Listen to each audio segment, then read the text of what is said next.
Hey, KT here. This book intimidate you? It intimidates many. It intimidated me for a long time because just look how thick it is. Look at all that. The Bible. Where do I start? How do you read this? How do you approach this book? It can be a handful. Well, I thought it would be helpful to know exactly what the Bible is in a real simplified way. You see, the book of Genesis at the beginning tells the creation of the world. It tells how everything started. It tells that God created everything around us and then he created man. Then it tells about the fall of man, how man chose to be like God. And when that happened, God's life departed from him. God spared the life of the man in his flesh, but his spiritual life departed from him. And the rest of the whole Bible is God's plan to restore the opportunity of that spiritual life back into mankind. And it's that simple. The whole book can be boiled down to that one thing. Creation was made in perfection. Perfection was lost. And God chooses to restore perfection for mankind so that mankind can dwell with God yet again.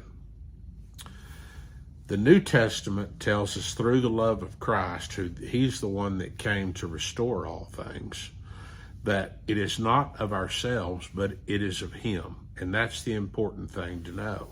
As we approach the new covenant, as we approach the feet of Christ, as we approach the resurrection that we need, his resurrection, so that his life can indwell us, that it's all of him and none of us. It is an action based on faith. And in that faith, we are made alive again, just as it was in the garden. And in that new life, we dwell forever with God through Christ, through his grace, through his love. It's not of our works, as Paul told the Ephesian people, so that none of us can brag about how good we are. It's not that at all. It's all him and him alone. And that brings us to a very humble spot. And that's the spot of, in humility, accepting the redemptive value of Jesus Christ and what that means. And in him, we find peace and love.